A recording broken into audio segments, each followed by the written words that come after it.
Hello दोस्तों, मेरा नाम है विकास मान। स्वागत करता हूं आपका एक बार फिर से अपने YouTube channel PCM Hindi medium पर। तो गाइस, आज से हम क्लास 10th का है ना एक चैप्टर स्टार्ट करने वाले हैं जिसका नाम है हमारा वृत्तों से संबंधित क्षेत्र, यानी कि चैप्टर नंबर 12 है हमारा। ठीक है दोस्तों, इस चैप्टर में हमारी सारी ही जो वो सर्कल से रिलेटेड बातें चलने वाली है, यानी वृत्त से संबंधित बातें चलने वाली है दोस्तों। ये इस चैप्टर का इंट्रोडक्शन वीडियो होने वाला है। ठीक है दोस्तों, तो आज हम व्रत के बारे में जानेंगे। व्रत से संबंधित जो शब्दावली है उन्हें मैं अच्छे से समझाऊंगा आपको दोस्तों, और सारी चीज़ें मैं एक्सप्लेन करने वाला हूँ। ठीक है दोस्तों, अच्छा तो स्टार्ट करते हैं। तो दोस्तों पहले डेफिनेशन को पढ़ते हैं। किसी एक निश्चित बिंदु से समान दूरी पर स्थित बिंदुओं का बिंदुपथ, वो क्या कहलाता है हमारा दोस्तों? व्रत कहलाता है। समझो अब जरा बात को। मान लिया कोई क्या है दोस्तों, हमारा एक निश्चित बिंदु है, समझो जरा। ठीक है दोस्तों, ये क्या मान लिया हमारा एक निश्चित बिंदु है और इससे समान दूरी पर मान लिया 1.13, 1.13, 1.13, 1.13, 1.13, 1.13, 1.13, इन सारे पॉइंटों की कंडीशन क्या है? वो ये वाला जो पॉइंट है, ये सारे पॉइंट इससे सेम डिस्टेंस पे बात समझ आ रही है। ठीक है, तो और यदि हम इन पॉइंटों को मिलाकर क्या खींचे, एक बिंदुपथ खींचे ना, एक बिंदुपथ बनाए, तो ये बिंदुपथ ही हमारा क्या कहलाने वाला दोस्तों? सर्कल कहलाने वाला। कुछ नहीं है दोस्तों, एक पॉइंट लिया, फिर हमने पॉइंट से है ना इससे कुछ दूरी पर पॉइंट लिखे यानी बनाया हमने, और इस पॉइंटों को मिलाते हुए हमने क्या खींचा? एक बिंदुपथ खींचा, और ये बिंदुपथ हमारे क्या कहलाने वाला दोस्तों? सर्कल कहलाने वाला है, यानी कि वृत्त हमारा कहलाने वाला है। तो समझो एक बार फिर से डेफिनेशन को पढ़ो। किसी एक निश्चित बिंदु, कोई एक निश्चित बिंदु, ठीक है, से समान दूरी पर स्थित बिंदु, समान दूरी, इससे ये सारे पॉइंट क्या है? समान दूरी पर है ना, का बिंदुपथ। बिंदुपथ मतलब ये जो हमने डॉट डॉट डॉट करके खींचा है, ये बाउंड्री जो खींची, ये क्या हमारा बिंदुपथ, वही क्या कहलाएगा दोस्तों? हमारा व्रत कहलाएगा। आई होप दोस्तों बात समझ में आ रही होगी। किसी एक निश्चित बिंदु से समान दूरी पर, किसी एक निश्चित बिंदु से समान दूरी पर बिंदुओं का बिंदुपथ, ये डॉट डॉट डॉट डॉट करके जो बाउंड्री बनेगी, इसे क्या हम बोलेंगे? बिंदुपथ। वही क्या कहलाएगा दोस्तों? हमारा सर्कल कहलाएगा। ठीक है दोस्तों, व्रत की डेफिनेशन आपको समझ में आ गई। बढ़ते हैं आगे। तो क्या है अगली चीज? हमारी परिधि। तो परिधि को समझो। जैसे हमने ये डॉट डॉट डॉट करके बाउंड्री बनाई है, हमने डॉट डॉट करके ये क्या बनाई है? हमने बाउंड्री बनाई है। ठीक है, तो दोस्तों है ना, यहाँ पर पढ़ते हैं परिधि की डेफिनेशन। संपूर्ण वृत्त की लंबाई को हम क्या बोलते हैं? परिधि बोलते हैं। तो समझो आप, है ना, संपूर्ण वृत्त की लंबाई यानी कि ये जो हमारी बाउंड्री है ना, ये जो हमारी बाउंड्री है इस सर्कल की, इसे ही हम क्या बोलेंगे दोस्तों? परिधि बोलेंगे। ठीक है, क्या बोलेंगे दोस्तों? हम परिधि बोलेंगे। अब यहाँ पर लंबाई वर्ड क्यों यूज हुआ है आप समझो जरा। यदि मैं इसे काटता हूँ बीच में से, तो ये एक इस तरीके से तार टाइप बन जाएगा। क्या बन जाएगा? यदि मैं इसे यहाँ से काटता हूँ तो तार टाइप बन जाएगा। तो ये संपूर्ण वृत्त जो है ना, इसकी लंबाई को हम क्या बोलेंगे दोस्तों? परिधि बोलेंगे, है ना। ठीक है, ये जो बाउंड्री है, इसकी बाउंड्री को हम क्या बोलने वाले? परिधि बोलने वाले। ठीक है दोस्तों, वृत्त की परिधि का हमारा फॉर्मूला होता है 2πr। क्या फॉर्मूला होता है दोस्तों? 2πr। ये वेरी इंपॉर्टेंट है। ठीक है, इसे आप याद रखना। ठीक है, आगे बढ़ते हैं। क्या है अगली चीज? हमारी व्यास। व्यास को समझो, है ना, व्यास को समझते हैं अच्छे से। तो व्यास क्या दोस्तों? पहले डेफिनेशन को पढ़ो। वह रेखाखंड जिसके अंत बिंदु वृत्त की परिधि पर स्थित होते हैं। पहले इतना समझते हैं।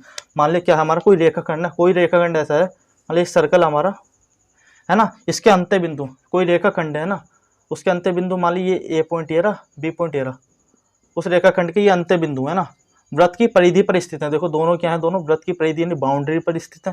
ठीक है, तथा वृत्त के केंद्र से होकर गुजरता है। दोस्तों ये मान लीजिए इसका केंद्र है वृत्त का, आपको पता होगा वृत्त का केंद्र क्या होता है? बिल्कुल बीच होता है ना, बीचम बीच होता है। तो ये क्या दोस्तों? हमारा ओ, ये क्या है? सेंटर है। ठीक है, वह रेखाखंड जिसके अंत बिंदु वृत्त की परिधि पर है ना। ये रेखाखंड क्या? देखो ये रेखाखंड क्या है दोस्तों? इस रेखाखंड के दोनों अंत बिंदु वृत्त की परिधि पर है। और दूसरी चीज क्या है? वृत्त के केंद्र से होकर गुजरता है। दोस्तों ये क्या हमारा बीच में सेंटर है, और ये हमेशा किससे पास करेगा? सेंटर से होकर पास करने वाला है। आगे बात समझ में दोस्तों, कहने का मतलब यह है, ऐसा रेखाखंड जिसके दोनों अंत बिंदु तो होने की चाहिए दोस्तों हमारी वृत्त की परिधि के ऊपर, और उसकी एक खास बात क्या है? वो हमेशा किससे पास करना चाहिए? वृत्त के सेंटर से, यानी कि वृत्त के केंद्र से हमारा पास करना चाहिए, यानी कि गुजरना चाहिए। ठीक है दोस्तों, कुछ भी नहीं है। व्यास, व्यास क्या है दोस्तों? कुछ सर्कल है हमारा, सर्कल की परिधि पर उसके दो पॉइंट है, यानी कि अंत बिंदु है, और अंत बिंदु को मिलाने वाला जो रेखाखंड है उसे हम क्या बोलेंगे? व्यास बोलेंगे। बट कंडीशन क्या है? कंडीशन ये है कि वो जो हमारा रेखाखंड है वो हमेशा किससे पास करना चाहिए? हमारा सेंटर से पास करना चाहिए। आई होप दोस्तों बात समझ में आ गई होगी। आगे बढ़ते है ना। तो आप पहले, मैं इस स्टेटमेंट को बताने से पहले मैं पहले त्रिज्या और बता देता हूँ, है ना। अब दोस्तों मैं आपको पहले और बता देता हूँ ना, व्यास। अब दोस्तों ऐसा नहीं कि व्यास यही होगा ना। अब मान लीजिए कोई सर्कल ये रहा दूसरा, ठीक है, मान लीजिए एक पॉइंट आप यहाँ पे भी ले सकते हो, एक पॉइंट यहाँ पे लिए, है ना, ये रेखाखंड हमारा। ठीक है, अब इसका अंतर पॉइंट क्या है? ए और बी, इस तरीके से भी हो सकता है, और इसका सेंटर क्या दोस्तों? मान लीजिए ओ है। ठीक है, तो दोस्तों देखो इसके ये जो रेखाखंड हमारा ए बी, इसके दोनों अंत बिंदु दोस्तों देखो वृत्त की परिधि पर है, और हमेशा किससे पास हो रहा है? सेंटर से पास। और कोई जरूरी नहीं दोस्तों, देखो ये भी हमारा क्या हुआ है? व्यास है।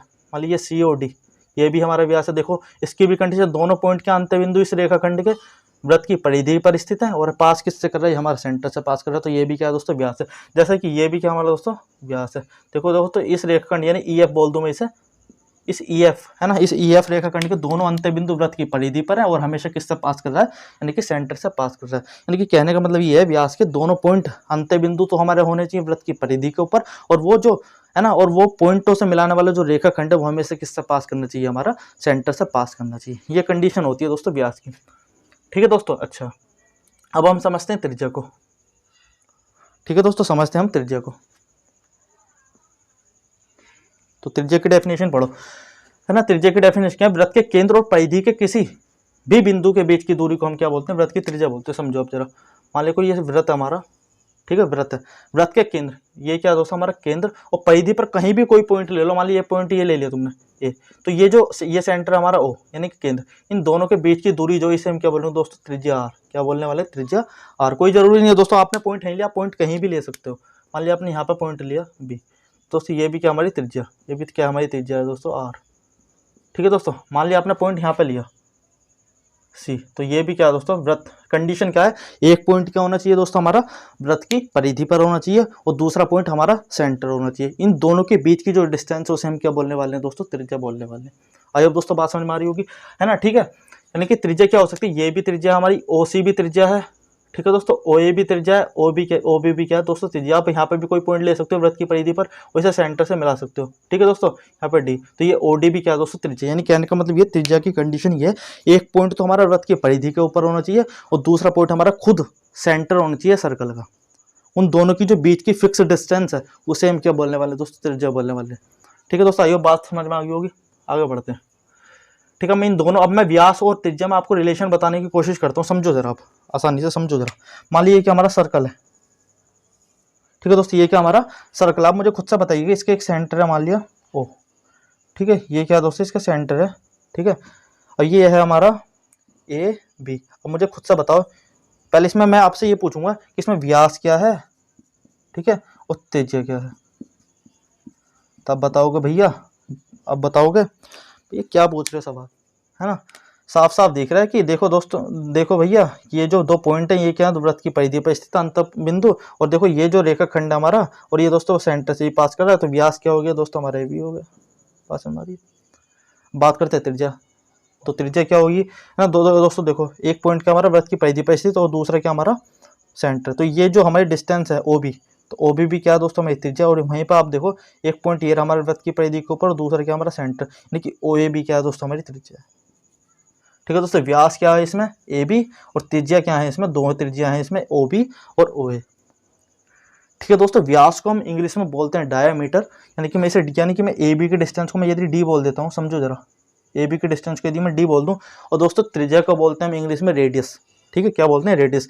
यदि मैं इन्हें त्रिज्या बोल देता हूँ, मान लो देखो दोस्तों, ओ बी भी क्या हमारी एक त्रिज्या यानी आर, और जो ओ ए है वो भी क्या है दोस्तों हमारी एक त्रिज्या यानी कि आर।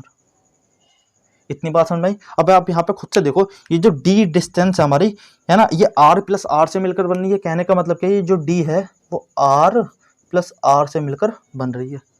लेकिन डी बराबर यहाँ से क्या हो जाएगा दोस्तों, 2r। यहाँ से साफ साफ रिलेशन दिख रहा है। तो दोस्तों जो व्यास होता है वो त्रिज्या यानी कि आर का क्या है, 2 गुना है। त्रिज्या का क्या है, 2 गुना। वो स्टेटमेंट मैंने यहाँ पे लिखा है हैशटैग करके, जो व्यास है हमारा वो त्रिज्या का क्या होता है, 2 गुना, यानी कि डी बराबर 2r। ये रिलेशन आपको समझ में आएगा, फील हुआ होगा। ठीक है, कहने का मतलब ये 2 पॉइंट हमारे, ठीक है, ये पूरा क्या डायमीटर है, यहाँ से लेकर यहाँ तक की ओ बी त्रिज्या है दोस्तों, ओ ए भी क्या हमारी त्रिज्या है ना। ये भी आर है, ये भी आर है ना। डी बन कैसे रहा हमारा, आर प्लस आर करके बन रहा है ना। डी को हम इस तरह से भी तो बोल सकते हैं, आर प्लस आर, और आर प्लस आर क्या होगा दोस्तों 2r, और डी बराबर कितना है 2r। और यानी कि कहने का मतलब ये स्टेटमेंट क्या शो कर रहा है, हमारा जो हमारा व्यास है वो क्या है, त्रिज्या का 2 गुना। वो स्टेटमेंट मैंने यहाँ पे लिखा, जो व्यास है वो क्या है दोस्तों हमारे त्रिज्या का 2 गुना, यानी कि डी बराबर 2r। अब मैंने यहाँ पे एक हैशटैग लगा के एक और पॉइंट लिखा, जो त्रिज्या होती है व्यास की क्या होती है, आधी होती है। समझो जरा इस बात को। अब यहाँ से आप यदि r का मान निकलो तो r बराबर क्या हो जाएगा, d/2। यहाँ से साफ साफ दिख रहा है, जो त्रिज्या है यानी कि डी की क्या होती है, हाफ होती है, यानी कि क्या होती है, आधी होती है। अब दोस्तों बात समझ में आ रही है, जो त्रिज्या है वो व्यास की क्या होती है, आधी होती है। आप खुद भी समझो, या तो आप ऐसे बोल लो, जो ये हमारा व्यास है वो त्रिज्या का 2 गुना होता है, या फिर इसे ऐसे बोल लो, जो त्रिज्या हमारी वो क्या है, हमारा व्यास की आधी है। कैसे बोल लो, कहने का मतलब क्या है, एक ही है। ऐसे भी दोस्तों ये जो व्यास है वो त्रिज्या का 2 गुना होता है, ऐसा बोल लीजिए आप, या फिर ऐसा बोल लीजिए जो त्रिज्या है वो व्यास की क्या होती है, आधी होती है। दोनों का मतलब क्या है, एक ही। ठीक है, आगे बढ़ते हैं ना। आगे क्या दोस्तों, हमारा अर्धवृत्त। किसी वृत्त का व्यास वृत्त को 2 बराबर भागों में बांटता है ना, और प्रत्येक भाग को हम अर्धवृत्त कहते हैं। दोस्तों समझाने की कोशिश करता हूं मैं इस डेफिनेशन को, समझो जरा। ठीक है, मान लीजिए ये हमारा सर्कल है एक, ये क्या दोस्त हमारा सर्कल है। ठीक है, अब क्या मैं कहना चाह रहा हूँ, किसी वृत्त का व्यास, अब इसमें कोई व्यास बनाओ आप। ठीक है, मान लीजिए ए बी क्या है, व्यास है, ए बी व्यास है। हमेशा व्यास किससे पास करेगा, हमेशा सेंटर से। ये किसका सेंटर, मान लीजिए ओ है। ठीक है, ये क्या दोस्तों हमारा ओ क्या हमारा सेंटर है। ठीक है, अब ये जो व्यास है इस वृत्त को 2 पार्ट में डिवाइड करा, यानी कि पहला पार्ट ये रहा ऊपर और दूसरा पार्ट क्या रहा, ये रहा नीचे। ये ऊपर वाला पार्ट जो हमारा ये वाला, ये भी क्या कहलाएगा, एक अर्धवृत्त कहलाएगा। ठीक है दोस्तों, और ये जो नीचे वाला ये भी क्या कहलाएगा, अर्धवृत्त कहलाएगा। अब पढ़ो डेफिनेशन को। किसी वृत्त का व्यास उस वृत्त को 2 बराबर भागों में बांटता है। किसी वृत्त का व्यास, वृत्त को देखो, एक पार्ट ये रहा हमारा 1 और एक पार्ट ये रहा हमारा 2, 2 पार्ट में बांट रहा है। तो ये दोनों पार्ट ही क्या कहलाएंगे, अर्धवृत्त कहलाएंगे। यानी कि ये पार्ट भी हमारा अर्धवृत्त कहलाएगा, कहने का मतलब ये वाला पार्ट भी हमारा अर्धवृत्त कहलाएगा, और ये वाला पार्ट भी क्या दोस्तों हमारा अर्धवृत्त कहलाने वाले। यानी दोनों पार्ट हमारे क्या कहलाने वाले, अर्धवृत्त कहलाने वाले। दोस्तों अर्धवृत्त भी आपको समझ में आ गए हो। आगे पढ़ते हैं, वृत्त का क्षेत्रफल। ठीक है दोस्तों, अगली चीज क्या है, वृत्त का क्षेत्रफल। तो दोस्तों याद रखो, वृत्त का जो क्षेत्रफल होता है वो हमेशा कितना होता है, पाई आर स्क्वायर। क्या होता है दोस्तों, पाई आर स्क्वायर। दोस्तों इसका यूज होने वाला काफी ज्यादा, इसे याद रखो, इंपॉर्टेंट है। ठीक है, तो फॉर्मूले सारे ही इंपॉर्टेंट है। वृत्त की परिधि कितना, 2 पाई आर। वृत्त का क्षेत्रफल पाई आर स्क्वायर। दोस्तों परिमाप भी क्या होता है, वृत्त की परिधि का भी फॉर्मूला यही होता है, परिमाप का भी फॉर्मूला क्या होता है, यही होता है। ठीक है, वृत्त की परिधि या परिमाप दोनों चीज़ों का फॉर्मूला क्या है हमारा, 2 पाई आर, और वृत्त के क्षेत्रफल का फॉर्मूला क्या है दोस्तों, पाई आर स्क्वायर। और त्रिज्या और व्यास में रिलेशन क्या है, जो हमारा व्यास है वो त्रिज्या का 2 गुना होता है, या फिर आप ऐसा बोल सकते हो जो हमारी त्रिज्या है वो व्यास की क्या होती है, आधी होती है। ठीक है दोस्तों, आगे बढ़ते हैं। ये वृत्त का क्षेत्रफल भी अगर बात करते हैं जीवा की। ठीक है, जीवा की बात करते हैं। वह रेखाखंड जो वृत्त की परिधि पर स्थित 2 बिंदुओं को मिलाने पर बनता है। एक जीवा वृत्त को 2 वृत्त खंडों में विभाजित करती है। अब समझो जरा ना, मैं समझाने की कोशिश करता हूँ आपको। ठीक है दोस्तों, मैं समझाने की कोशिश करता हूँ। देखो, वह रेखाखंड, तो पहले मैंने एक सर्कल बना दिया, कोई दिक्कत, कुछ भी दिक्कत नहीं। वह रेखाखंड जो वृत्त की परिधि पर स्थित 2 बिंदुओं को मिलाने पर बनता है। मतलब 2 पॉइंट कहीं भी ले लो वृत्त की परिधि पर, मान लो एक पॉइंट ये रहा, एक पॉइंट क्या दोस्तों ये रहा। ठीक है, इन दोनों को मिलाने वाली जो रेखा है उसे हम क्या बोलेंगे, उसे हम क्या बोलेंगे, जीवा। उसे हम क्या बोलने वाले हैं दोस्तों, जीवा। ये थोड़ी सी टेढ़ी बन गई दोस्तों, इससे कोई दिक्कत वाली बात नहीं है ना। तो क्या है ना, ये क्या हमारी जीवा। ठीक है, वृत्त की परिधि पर कोई भी 2 पॉइंट लो और उन्हें मिला दो, वही क्या कहलाएगी, हमारी जीवा कहलाएगी। अब यहाँ पे एक कंफ्यूजन बनता है, कंफ्यूजन ये बनता है कि वृत्त की जीवा, बालक इसमें बच्चे इसमें कंफ्यूज होते हैं, वृत्त की जीवा और व्यास में क्या अंतर होता है। दोस्तों व्यास की एक खास बात होती है, व्यास जो है हमेशा वो सेंटर से पास करता है। व्यास क्या होता है दोस्तों, है ना, व्यास क्या होता है, यदि ये जो जीवा है हमारी, ये जीवा मतलब ये रेखाखंड यदि हमारा सेंटर से पास करता तो इसे ही हम क्या बोलते हैं दोस्तों, व्यास बोल देते हैं। यदि यदि देखो, जैसे मैं बताता हूँ एक बार फिर से, ये मान लीजिए सी पॉइंट है, ये डी पॉइंट है, यहाँ पे क्या हमारा सेंटर है ना, तो यहाँ पर सी डी क्या है दोस्तों, यहाँ पे व्यास है हमारा। ठीक है, और जो जीवा है दोस्तों हमारी, उसका ऐसा होना जरूरी नहीं है कि वो सेंटर से ही पास करे, वो सेंटर से पास कर भी सकती है, वो सेंटर से पास नहीं भी कर सकती। यदि सेंटर से पास कर रही है तब भी वो जीवा है, यदि सेंटर से पास नहीं भी कर रही है तब भी वो क्या है, जीवा है। ठीक है दोस्तों, बट व्यास की एक इंपॉर्टेंट कंडीशन है कि वो हमेशा किससे पास करने वाला, सेंटर से पास करने वाला। ये बात आपको याद रखनी है। ठीक है, तो दोनों में क्या डिफरेंस है कि जो हमारे वृत्त की जीवा होती है ना, आप तो वृत्त की जीवा और व्यास में क्या अंतर है ना। वृत्त की जीवा यदि आपको बनानी है, वृत्त की परिधि पर कोई भी 2 पॉइंट और उन्हें मिला दो, वो क्या हो जाएगा, मेरी जीवा हो जाएगी। बट वहीं पर व्यास की बात करते हैं, वृत्त की परिधि पर आपने 2 पॉइंट तो लिए, उन दोनों पॉइंटों को मिलाने वाला जो रेखाखंड है वो हमेशा किससे पास करना चाहिए दोस्तों, सेंटर से पास करना चाहिए। ये इंपॉर्टेंट बात मैं आपको बार बार इसलिए बोल रहा हूँ क्योंकि बहुत ज्यादा इंपॉर्टेंट है। ठीक है, इतनी बात समझ में आ गई दोस्तों। अच्छा, वृत्त की जीवा भी आपको समझ में आ गई। अब मैंने यहाँ पे क्या लिखा है, आगे लिखा है जो वृत्त की जीवा है ना, एक जीवा वृत्त को 2 वृत्त खंडों में विभाजित करते हैं। आप खुद से देखते हैं जो जीवा है ना, इस वृत्त को 2 वृत्त खंडों में विभाजित कर रही है, एक तो ये और एक ये रहा। ठीक है दोस्तों, भले से चाहे एक वृत्तखंड हमारा छोटा है और एक वृत्तखंड क्या हमारा बड़ा है। जो हमारा छोटा वृत्तखंड है उसे हम क्या बोल देंगे, लघु वृत्तखंड, लघु वृत्तखंड। जो हमारा बड़ा वाला है उसे हम क्या बोल देंगे, दीर्घ वृत्तखंड, दीर्घ वृत्तखंड। ठीक है दोस्तों, ये थी हमारी।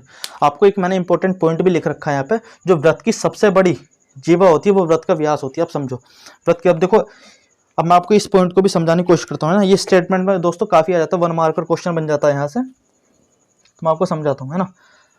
फिर से ये दोस्तों मान लिया हमारा कोई सर्कल है, ठीक है। अब मुझे खुद से बताइए, एक तो जीवा ये होगी मान ली ए बी, ठीक है। और दोस्तों एक जीवा क्या होगी दोस्तों हमारी ये रही, ये हमेशा सेंटर से पास, ये सेंटर से पास करिए मान लिया। हाँ, मैंने क्या बताया, जो जीवा है वो हमें सेंटर से पास करेगी तब भी वो जीवा है, यदि नहीं भी करते तब भी वो जीवा है। बट कंडीशन बस इसकी एक ही है कि व्रत की परिधि पर क्या होनी चाहिए, दोनों पॉइंट होने चाहिए। दोस्तों दोनों पॉइंट हैं यहाँ पे, वो चीज़ मैटर नहीं करती वो सेंटर से पास कर रही है या नहीं कर रही है, ठीक है। ये सेंटर है मान लिया हमारा, ठीक है। अब मुझे खुद से बताइएगा, जो व्यास के बराबर, व्यास की जितनी व्यास की लंबाई हो सकती है ना, उतनी किसी भी जीवा की लंबाई नहीं हो सकती। आप कहीं भी बना लो, मान लिया आपने ये जीवा बनाई, मान लिया आपने ये जीवा और बनाई, मान लिया ई एफ। अब मुझे खुद से बताइए, ई एफ की लंबाई जो है वो सी डी से ज़्यादा है क्या, नहीं हो सकती। आप कैसी भी जीवा बना लीजिए, है ना। मान लिया आपने ऐसी बनाई ये जीवा, अब मुझे खुद से बताओ, ये जो हमारी जी एच, अभी इस जीवा की लंबाई के व्रत के व्यास से ज़्यादा नहीं हो सकती। यानी कहने का मतलब यही है, जो व्रत की सबसे बड़ी जीवा होती है वो व्रत का व्यास होती है। व्रत की सबसे बड़ी जीवा क्या होती है दोस्तों, व्रत का व्यास होती है, ठीक है दोस्तों। सबसे बड़ी जीवा कौन सी, व्रत का व्यास, ठीक है। ये इंपॉर्टेंट पॉइंट आपको याद रखना है, व्रत की सबसे बड़ी जीवा व्रत का व्यास, ठीक है दोस्तों। ये सारी चीज़ें थी दोस्तों, ये एक हमारा इंट्रोडक्शन वीडियो था, ठीक है। तो एक बार मैं आपको क्विक रिवीजन दे देता हूँ, बिल्कुल एकदम से ना फास्ट तरीके से। तो व्रत क्या है दोस्तों हमारा, कोई एक निश्चित पॉइंट है हमारा, मैं फिर से बता देता हूँ, कोई एक निश्चित पॉइंट है, इस पॉइंट से कुछ समान दूरी पर क्या है, कुछ पॉइंट है हमारे, ठीक है। इन पॉइंटों को मिलाएं, यदि हम इन पॉइंटों को मिलाएं, ये मिला के क्या बनना हमारा बिंदु पथ, और इसी बिंदु पथ को हम क्या बोलेंगे, सर्कल। आगे बात समझ में। और जो परिधि, परिधि क्या दोस्तों, ये जो बाउंड्री हमारी, ये जो बाउंड्री हमारी चारों तरफ की, इसे हम क्या बोलेंगे, परिधि बोलेंगे। परिधि का फॉर्मूला आपको याद रखना 2πr, ठीक है। आगे बढ़ते हैं, व्रत का व्यास क्या है, व्यास की क्या कंडीशन है, इससे कोई रेखाखंड है जिसके दोनों अंत्य बिंदु कहाँ पे होंगे, व्रत की परिधि पर होंगे बस। बट खास बात क्या है इसमें एक, है ना, वो हमेशा किससे पास करेगा, सेंटर से। मैंने रिलेशन बताया व्यास और त्रिज्या में, जो व्यास होता है वो हमेशा त्रिज्या का 2 गुना होता है, या फिर आप ऐसा बोल सकते हो जो त्रिज्या है वो हमारी व्यास की आधी होती है ना। त्रिज्या मैंने क्या बताया, सेंटर पे एक पॉइंट लो और दूसरा व्रत की परिधि पर ना, उन दोनों के बीच की जो फिक्स डिस्टेंस है उसे हम क्या बोलेंगे, त्रिज्या बोलने वाले।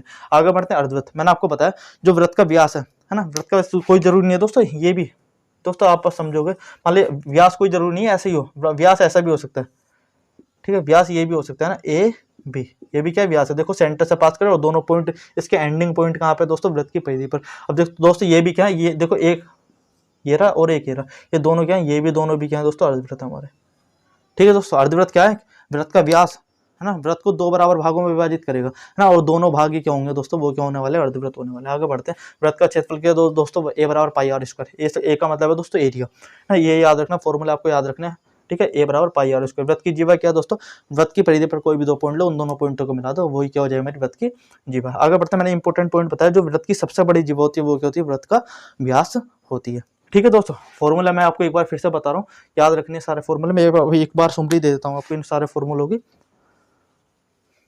समझो जरा।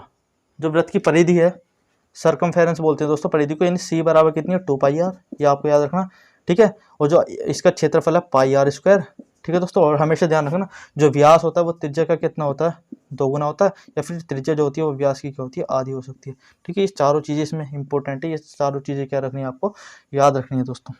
ये था हमारा दोस्तों आज का इंट्रोडक्शन वीडियो। यदि दोस्तों आपको हमारे वीडियो लेक्चर पसंद आए तो प्लीज़ गाइस वीडियो को लाइक कीजिएगा, और दोस्तों हमारे चैनल को सब्सक्राइब कीजिए, और इसी तरह के वीडियो की नोटिफिकेशन पाने के लिए, है ना, हमारे बेल आइकन को भी प्रेस जरूर कर देना, ठीक है। घंटा जरूर बजा देना, ठीक है। इसी तरह पढ़ाई करते रहिए। All the very best.